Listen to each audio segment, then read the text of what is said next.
C.S. 루이스는 하나님을 멀리 계신 분으로 생각하는 사람들에 대해서 특히 할 말이 많은 사람이었어요. 그래서 그는 소위 말하면 경계선에 서 있는 사람들과 대화하기를 좋아했습니다. 이 경계선이라는 것은 바로 크리스찬과 난 크리스찬의 경계선에 있는 사람들이죠. 때로는 신실한 사람이라 할지라도 우리의 신앙이 확 떨어질 때는 경계선 쪽으로 이렇게 확 우리 인생을 몰아갈 때가 있어요.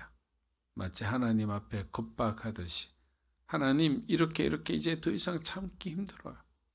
그러니까 주님이 나를 축복하시든지 아니면 내가 불신자의 삶을 살든지 그 방법밖에 없어요.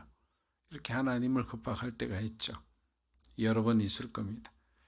근데 그런 사람들, 또 때로는 무신론자라 주장하는 사람들, 아니면 하나님을 한쪽으로는 받아들이는데 또 다른 길이 있다고 생각하는 사람들,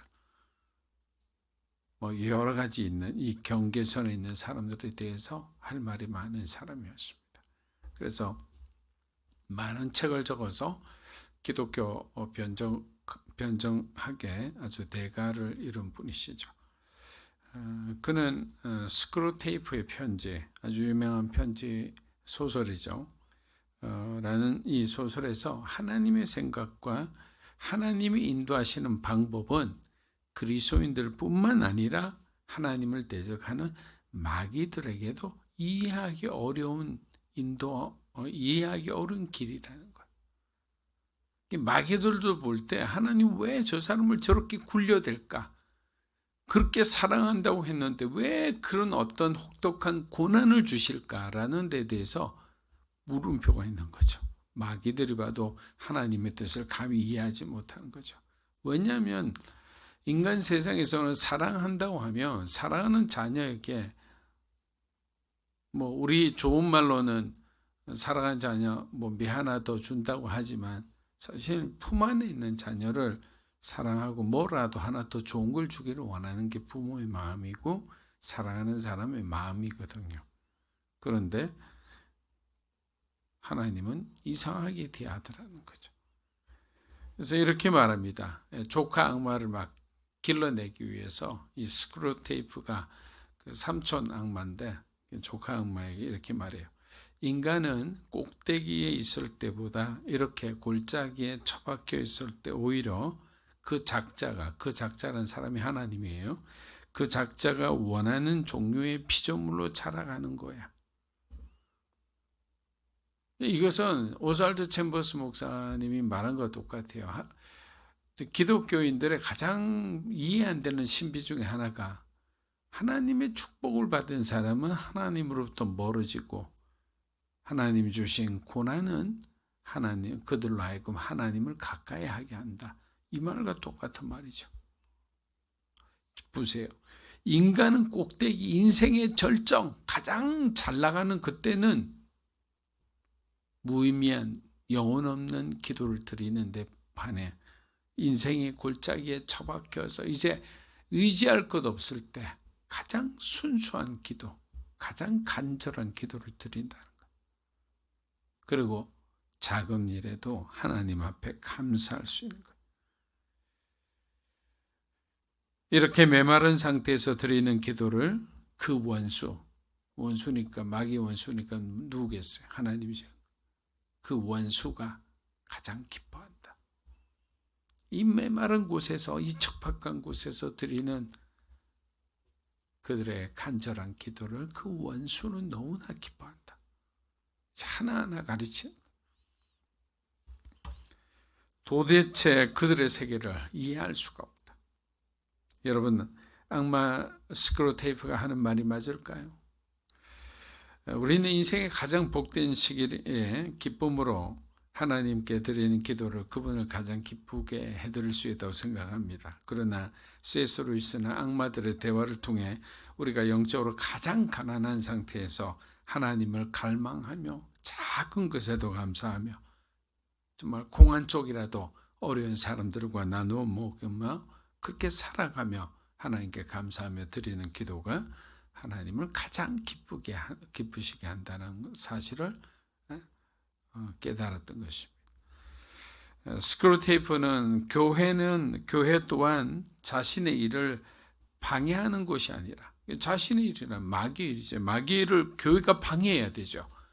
교회가 분쇄해야 되죠. 그런데 방해하는 것이 아니라 오히려 교회에 다니는 환자가 그리스도인입니다. 환자들이 교회에 대한 실망감으로 자신의 세계로 들어오기 쉽다고 설명합니다.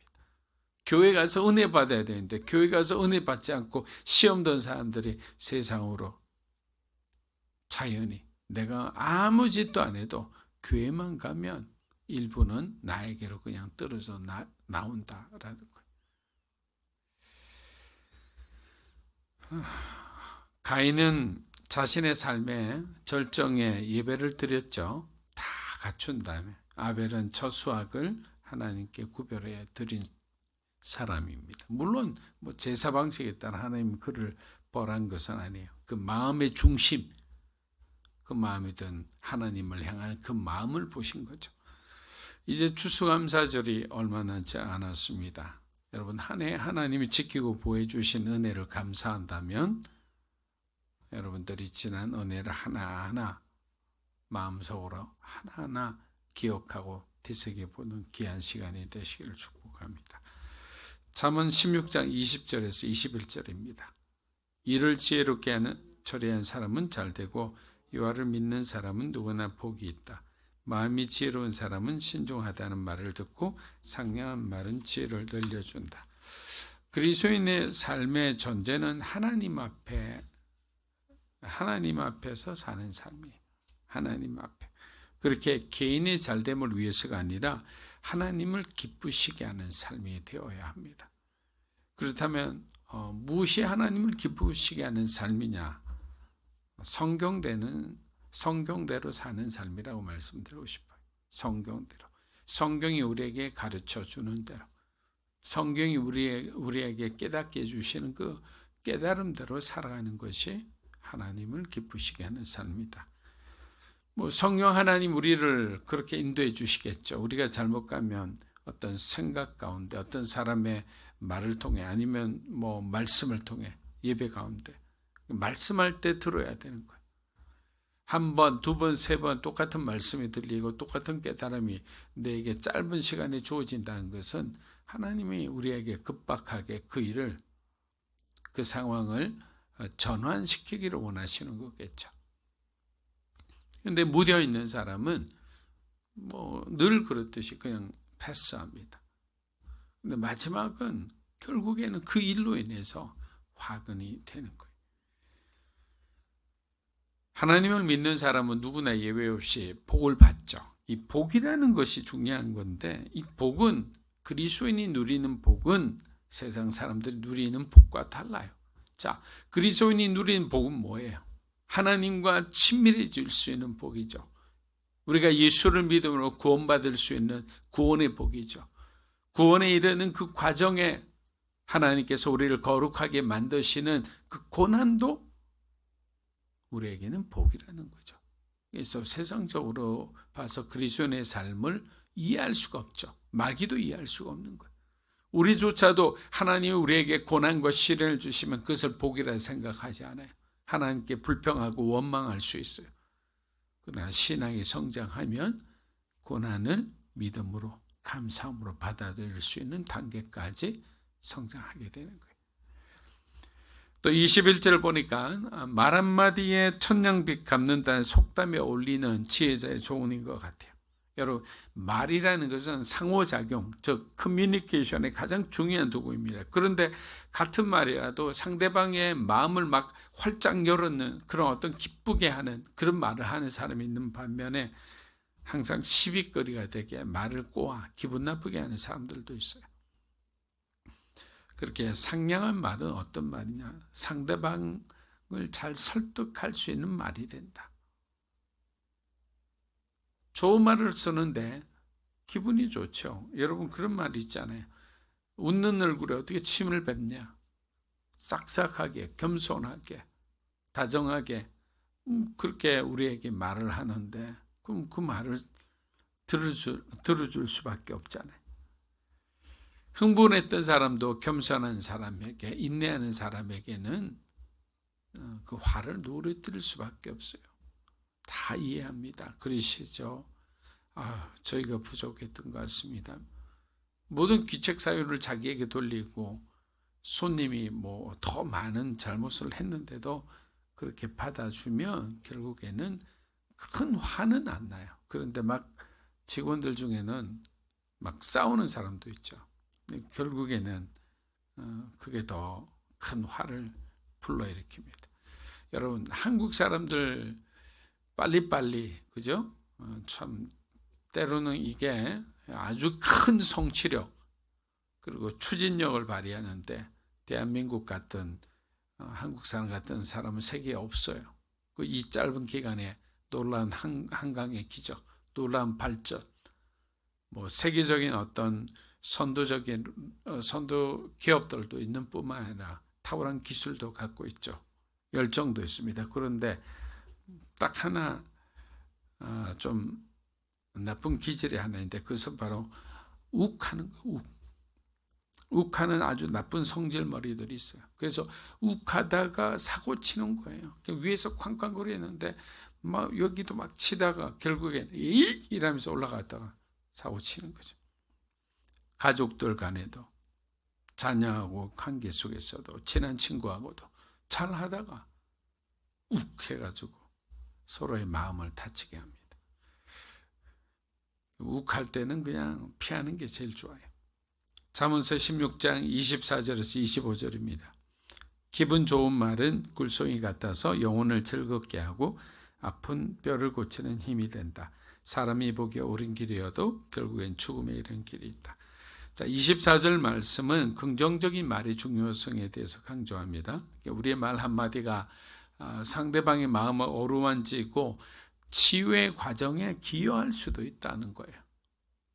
따뜻한 말은 상대방의 마음을 위로할 수가 있는 거예요. 권위의 은사라는 것은 권면하고 위로할 수 있는 은사예요. 그는 성경에 나와 있는 바울이 지정한 은사입니다.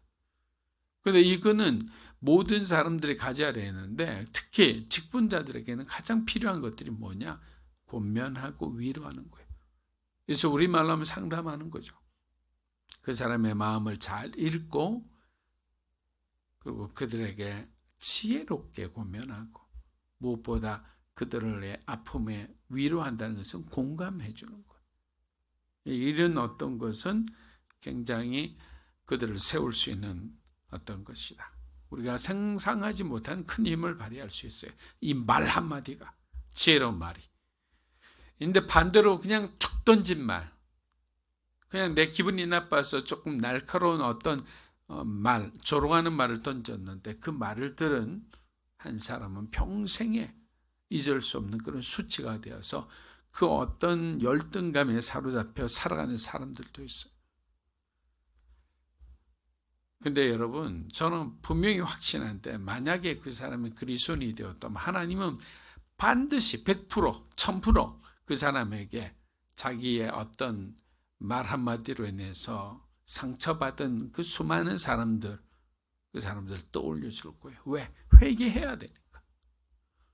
무슨 제가 이런 말 한마디 작용했는데 제가 그렇게까지 회개를 해야 되나? 그 말 한마디가 한 사람의 인생을 통째로 변화시켰다면 그 정도는 충분히 감당해야 될 거죠. 여러분, 우리 주변에는 부정적인 기억이 많아 따뜻하고 상냥한 말을 하지 못하는 사람들도 있어요. 그래서 많이 사랑해 줘야 돼요. 왜? 부정적인 경험과 기억밖에 없다면, 다른 말로 사랑을 많이 못 받았다면 사랑할 수가 없어요. 사랑을 어떻게 표현하는지도 잘 몰라요. 익숙하지가 않은 거예요. 그래서 사랑을 많이 해 주십시오. 있을 때 잘해라잖아요. 자녀에게도 부모님에게도 또 함께하는 동역자들에게도 많이 사랑해 주고 이해해 주고 격려해 주시기를 바랍니다. 25절에서는 사람이 보기에 옳은 길이어도 결국 죽음에 이르는 길이 있다. 이것은 인간의 판단은 항상 옳을 수 없어요. 그러나 하나님은 항상 옳으세요. 그래서 너희의 어떤 경험과 어떤 너희의 어떤 지혜를 의지하지 말라는 거예요. 그리스도인은 매 순간 예수 그리스도께서 걸어가신 그 길을 따라가는 사람이지 새로운 길을 개척해 나가는 사람이 아니에요. 우리는 하나님께서 제작하신 이 좋은 굿뉴스를 전달하는 유통하는 자지 우리가 제작자가 아니에요. 근데 우리 마음엔 자꾸만 제작자가 되고 싶은 그런 유혹과 열망이 있어요. 왜? 그것이 더 스포트라이트를 받고 뭐 어떤 삶의 어떤 자기의 삶의 어떤 뭐랄까요? 뭐 어떤 성취심이 있어서 그럴까요? 우린 제작자가 아닙니다. 그냥 흘려보낸 사람이에요. 딱 그 위치를 잘 설정해야지 화를 당하지 않아요. 그걸 딱 넘는 순간 우리는 교만해지는 거예요. 하나님께 버림받는 거예요. 지금까지 여러분들이 이루었던 그 모든 것들이 다 통째로 흔들릴 수 있다고 생각해 보세요. 얼마나 두렵습니까? 잠언서 16장 28절입니다. 악한 사람은 싸움을 불러일으키고 다른 사람에 대해 수군거리는 사람은 친한 친구를 떼어놓는다. 자, 뭐 악한 사람은 이기적이고 탐욕적이니까 그 사람이 가는 데마다 막 다툼이 있고 분열이 있을 수밖에 없어요. 그런데 교회 내도 이런 사람은 줘야 돼요. 조심해야 됩니다. 말쟁이들 뒤에서 카드라 이 카드라 통신 회사 사장님들 조심해야 돼요. 이 사람들은 말을 안 하면 견디기 힘든 사람들. 그래서 어떤 말이라도 다 하죠. 근데 주로 부정적인 말을 해요. 여러분 부정적인 말을 우리 음식으로 표현하면요, 여러분들이 가장 좋아하는 단짠이에요. 단짠. 달고 짭짤한 맛. 때로는 맵고 짠맛. 그리고 음식 먹으면 매워 하면서 계속 먹잖아요. 이 부정적인 말도 하면 안 되는데 하면서 계속 하게 되는 거예요. 조심해야 돼요. 공동체를 해야 하는 겁니다. 로마서 1장 보세요. 비방하고 당짓고 수군거리고 이것은 사악한 죄라고 했어요. 그리고 절대로 다른 사람이 하는 말을 그냥 고지고대로 듣지 말고 막 판단하지 마세요. 자, 어떤 말을 들었어요. 야, 누가 A 집사가 당신한테 뭐라고 하더라 하는 순간에, 듣는 순간에 딱 감정적으로 어떤 반응을 하기 시작하면 이 눈이 확 돌아가요. 그리고 막 그냥 화낼 준비를 하는 거예요. 그런데 그러지 말고 딱 오는 순간 귀를 닫으시고 그 사람 입을 한 대 탁 때리세요. 아니 생각해 보세요. 무슨 좋은 말을 해야지 무슨 그런 말 하냐. 에이래 그런 말 하지 말고 좋은 말 하세요. 그러면 이제 다음부터 나한테는 그런 말을 안 하겠죠. 여러분 조심하셔야 됩니다. 야고보서 3장 10절에서 11절입니다. 한 입에서 찬송과 저주가 나오는도다. 내 형제들아 이것이 마땅하지 아니하니 샘이 한 구멍으로 어찌 단물과 쓴물을 내겠느냐. 한 구멍으로 어찌 단물과 쓴물을 내겠느냐. 일관성이 없어서 되겠느냐. 그리스도인으로서 가장 중요한 게 신앙의 일관성인데 한 입으로는 하나님을 찬송하고 한 입으로는 형제를 저주해서는 되겠느냐라는 거예요. 이것은 위선이죠. 위선과 가식입니다. 물론 우리 모두는 완벽하지 않고 실수할 수 있어요. 그러나 그리스도인들이 하나님의 지혜로 살아갈 때는 이러한 위협에서 우리가 안전할 수 있는 거예요. 항상 우리가 겸손히 주님의 지혜로 주님의 은혜 가운데 살아가는 우리 모두가 되기를 주로 축복합니다.